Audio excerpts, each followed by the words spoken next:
Tuhan. Perikopnya dari kitab Matius pasal 20. Yesus menyembuhkan 2 orang buta. Dan ketika Yesus dan murid-muridnya keluar dari Yeriko, orang banyak berbondong-bondong mengikuti dia.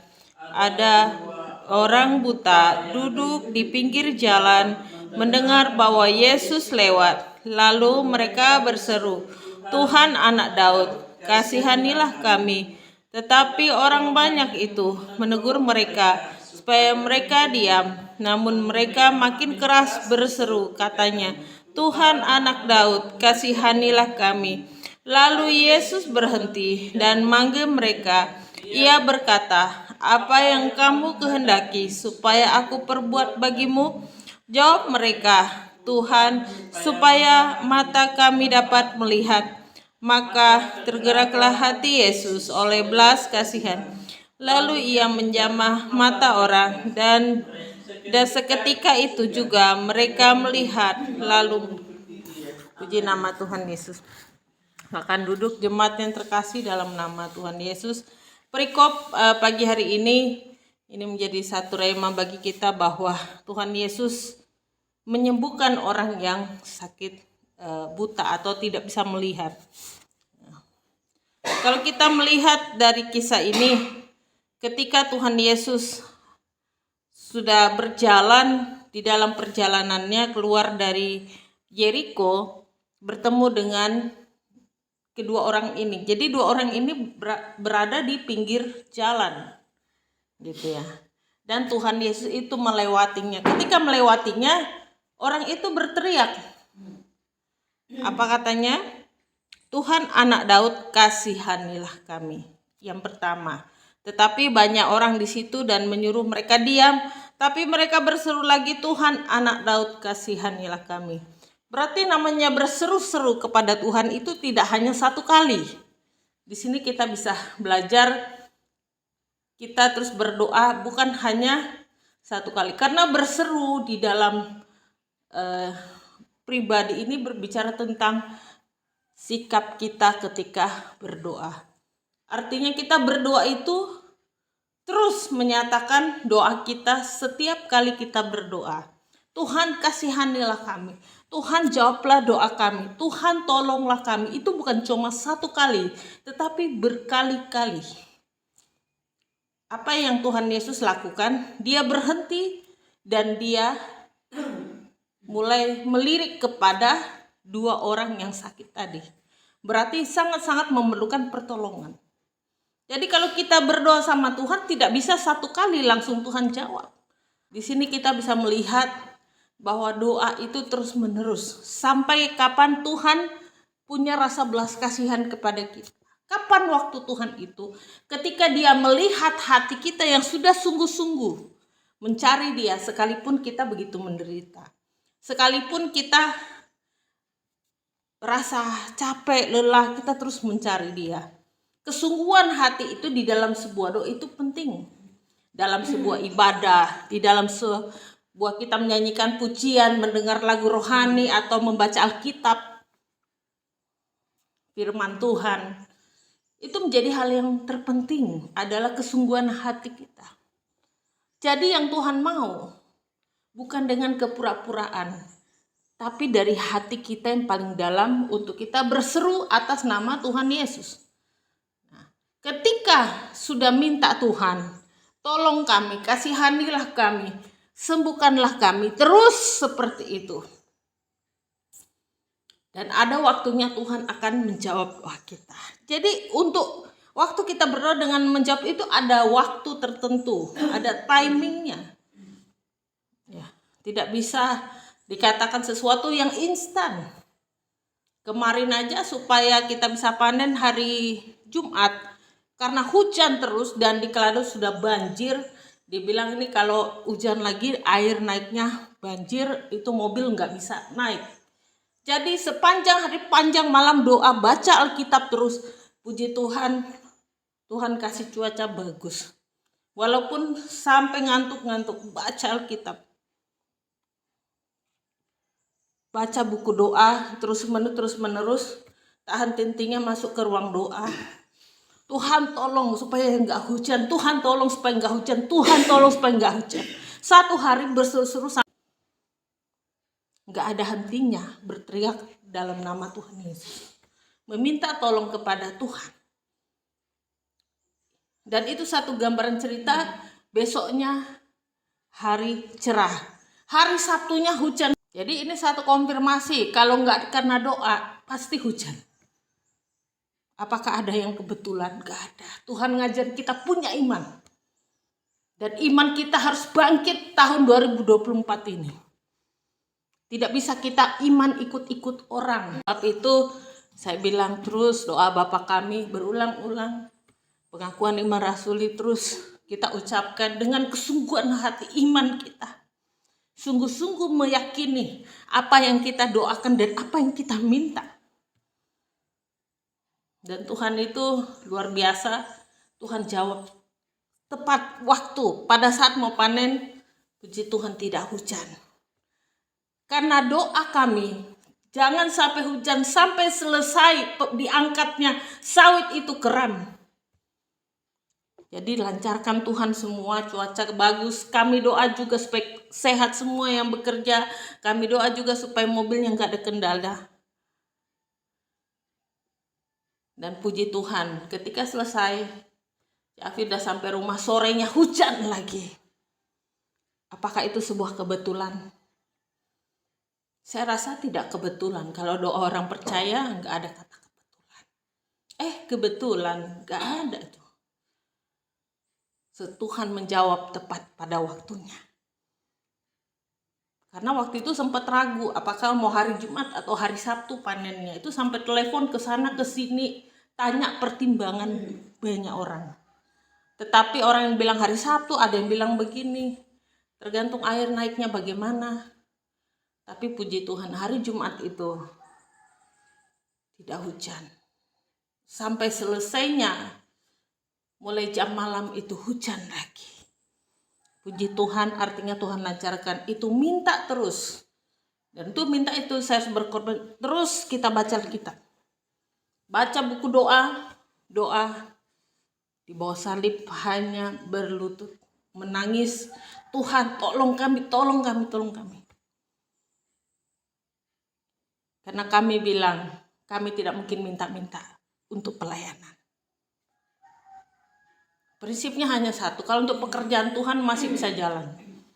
Walaupun berkat sedikit ada, pasti cukup. Jadi kalau ditanya cukup nggak?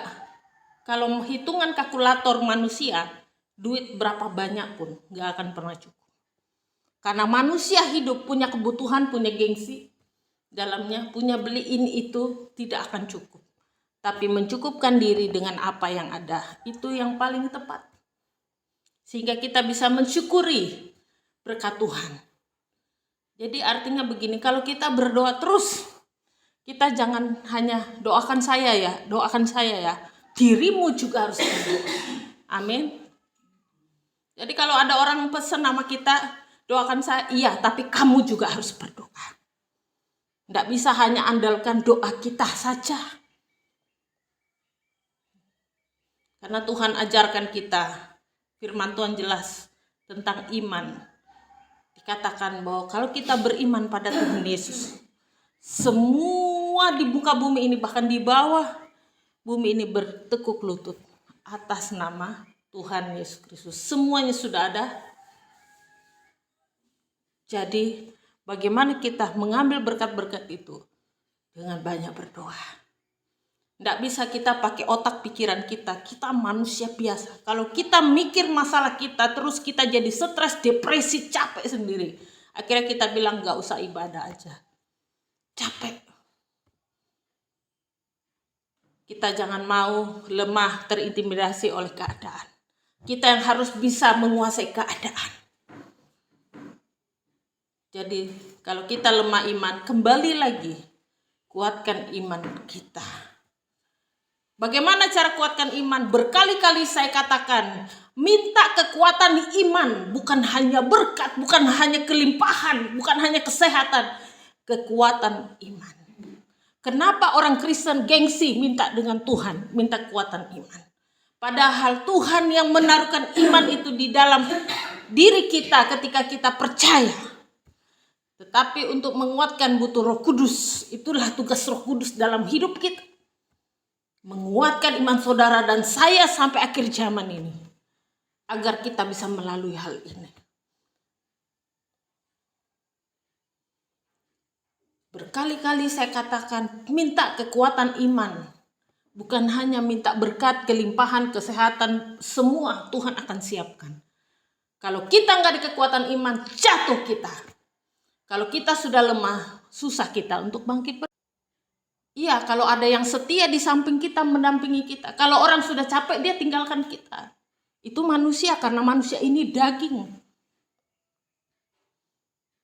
Jadi masalah yang kita alami itu adalah satu proses belajar. Saya merenungkan hidup ini tidak ada kata lain selain belajar. Segala sesuatu harus mau belajar. Semua. Segala hal di dalam hidup ini. Dari kita kecil, belajar di sekolah, sampai besar, sampai kita lulus, kuliah, tamat. Kita tetap belajar. Sampai tua tetap belajar. Tidak ada kata pengecualian di situ. Makanya kuatkanlah iman saudara dan saya, karena masalah tidak hanya sampai di sini. Kita akan masuk lagi setiap hari, pasti ada persoalan-persoalan itu datang. Itu pengujian buat saudara dan saya. Kuat tidak iman saudara setiap hari menjalani hidup ini.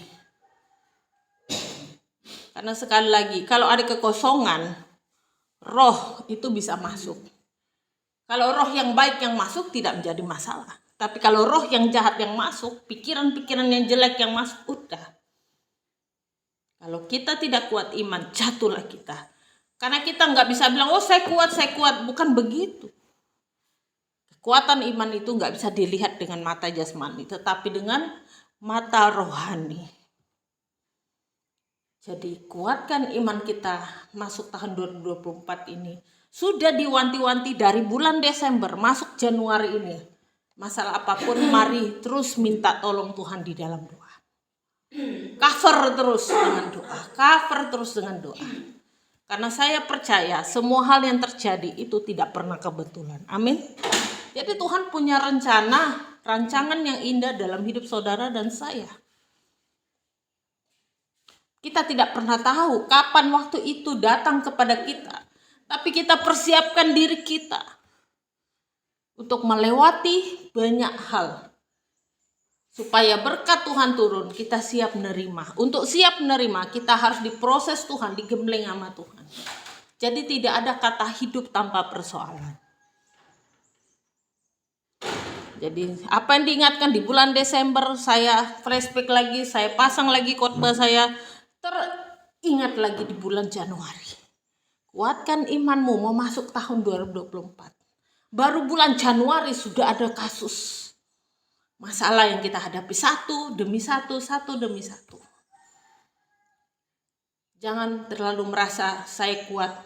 Kita bukan siapa-siapa saudara. Karena kita ini daging yang lemah. Kalau dicubit rasa sakit. Kalau kita terluka jari kita aja rasa sakit. Apalagi dicubit, apalagi dipukul. Daging kita nih rasa lemah. Tetapi iman kita harus tetap berjalan dalam koridor apa? Takut akan Tuhan. Disitulah kita belajar. Supaya kita mengalahkan ketakutan diri kita. Oh semua kita. Kalaupun ada bilang begini, sudah. Jangan kita banyak bicara. Diam saja. Berdoa Tuhan yang benar yang mana. Tuhan tunjukkan kepadaku jalan itu.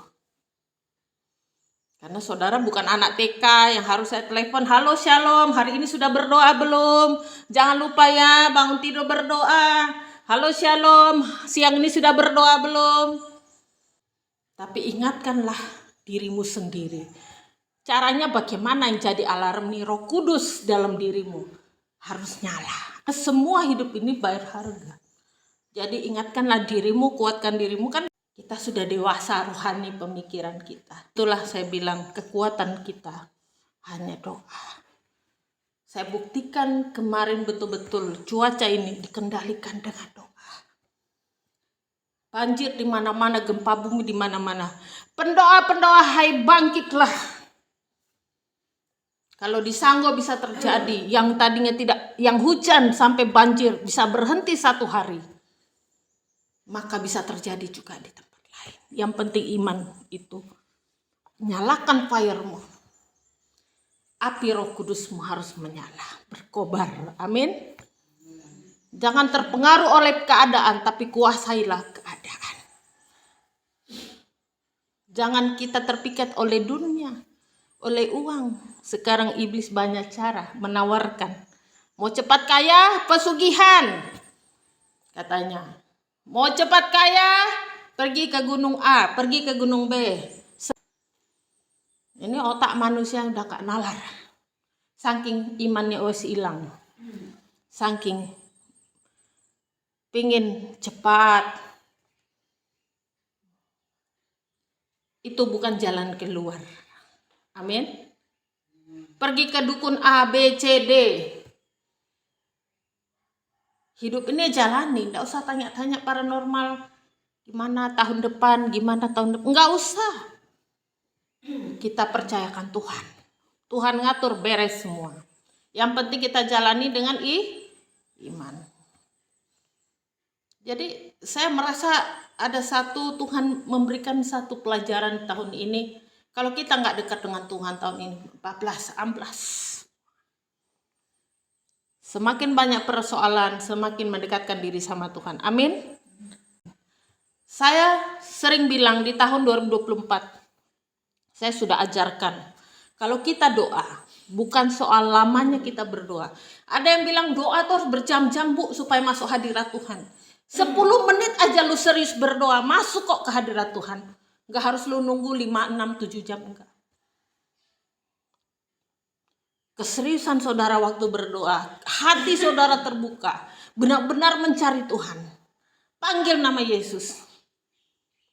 Kalau memang belum bisa sampai ke tahapan itu, doa Bapa kami terus berulang-ulang. Pengakuan iman rasul terus ucapkan.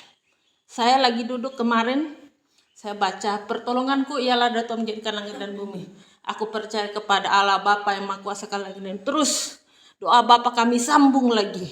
Itu lagi duduk, mulut komat kamit, gak perlu orang dengar. Supaya hati saya menyala, fire saya nyala. Supaya bisa mampu mendoakan jemaat terus. Amin. Sehat terus. Artinya segala sesuatu Tuhan punya rencana yang indah. Rancangan Tuhan, saya percaya itu yang terbaik. Jadi saya apapun saya akan minta kode dari Tuhan. Saya nggak mau sembarangan ngomong, saya nggak mau sembarangan bertindak. Berdoa. Sampai waktunya Tuhan. Oh ini jawaban. Kita yang tahu, karena kita setiap hari berdoa kita akan peka dengan hal itu. Sekali lagi, kuatkanlah iman saudara. Ini masih bulan Januari loh saudara, masih ada Februari, Maret, April, sampai bulan Desember. 11 bulan lagi saudara hadapi tantangan di tahun ini. Sekali lagi saya bilang, itu nggak main-main. Peperangan rohani nggak kelihatan, tapi nggak main-main. Semakin saudara serius dekat dengan Tuhan, iblis juga semakin serius untuk merusak hidup saudara. Jadi perbentengan kita harus kuat. Amin. Harus kuat. Kenapa saya katakan hal ini? Supaya semua termasuk channel YouTube itu dengar. Bahwa pesan itu akan diulang lagi. Sampai bosan saudara mendengarnya. Supaya apa? Siapa yang membuka hati, dia akan percaya, hatinya akan berkobar. Dan Roh Kudus akan masuk, membakar hidup saudara dan saya menjadi baru. Makanya kita selalu bilang, urapilah kami dengan minyak baru. Artinya apa? Apakah hanya sekedar nyanyi? Enggak. Benar-benar urapan dari surga turun saudara. Itu enggak main-main. Dan malaikat di sini bukan cuma 1, 2, banyak kalau kita ibadah. Tapi saudara enggak bisa lihat. Berdoalah supaya saudara bisa rasakan itu. Jadi saya percaya begini, kalau bisa terjadi di kota Sanggo ini, yang tadinya hujan, Sampai banjir sana, banjir sana. Kita berdoa. Puji Tuhan, Tuhan jawab doa kita. Maka di kota lain pun akan terjadi kegerakan. Amin. Amin saudara. Karena saya percaya 2024 ini terobosan terjadi dalam hidup saudara dan saya. Tuhan tidak pernah berdusta tentang hal itu. Tapi yang Tuhan mau, kuatkanlah imanmu. Yang Tuhan mau sungguh-sungguh dari dalam hatimu berdoa. Mencari Tuhan seperti orang yang sakit buta tadi. Tuhan kasihanilah kami. Bukan hanya sekedar ngomong, kasihanilah kami pikirannya kemana-mana, enggak. Fokuskan diri dengan Tuhan Yesus. Maka dia akan menoleh pada saudara. Dan berkata apa? Apa yang kamu perlukan, apa yang kamu minta anakku. Dan perkataan itu yang kita mau dengar dari Tuhan. Amin. Sehingga doa-doa kita Tuhan akan jawab tepat pada waktunya. Tepat waktu. Tidak akan pernah meleset 1 menit pun dan 1 detik pun. Kita sudah melayani Tuhan sendiri begini. Enggak. Saya pikir kalau waktu Tuhan gampang kok mempertemukan. Tapi saya harus siap dulu. Karena pengalaman saya yang sudah. Banyak laki-laki suka dengan saya tapi tidak siap mental untuk membahagiakan saya. Untuk berumah tangga itu tidak gampang. Makanya saya harus berdoa. Berdoa, semua berdoa. Satu persatu Tuhan jawab di tahun ini. Tapi saya percaya kalau waktu Tuhan pasti yang terbaik. Pasti orang yang bisa membahagiakan saya. Pasti yang bisa mengimbangi pelayanan ini. Setiap pelayanan ini. Tidak lari kocar-kacir melihat pelayanan ini. Tidak meninggalkan jejak kaki begitu saja. Itu yang saya minta adalah seorang yang bisa menjadi orang yang mau. Bukan hanya pendoa syafaat, tapi juga orang yang setia. Orang yang mau berbagi. Itu pun doa terus. Banyak yang bilang begini. Tapi begitu saya lihat enggak pas. Yang bisa sambung dengan visi ini. Apa visi penyelamatan? Melayani jiwa-jiwa yang terhilang. Saya punya teman hamba Tuhan banyak di seluruh Indonesia. Tapi yang bisa memahami hal ini hanya sedikit. Saya mungkin belum waktunya daripada ketemu orang yang tidak tepat. Karena saya harus memperjuangkan pelayanan ini. Jadi saya cari orang yang tepat yang bisa mendampingi. Itu contoh hidup saya. Saya mengalami satu peristiwa seperti itu. Saya nggak mau sembarangan. Kenapa? Karena kita berharga di hadapan Tuhan. Amin. Nggak sembarangan Tuhan ciptakan saudara dan saya. Serupa dan segambar dengan Allah. Jadi jangan hatimu dibolak-balik oleh keadaan. Saudara yang harus menguasai keadaan. Amin.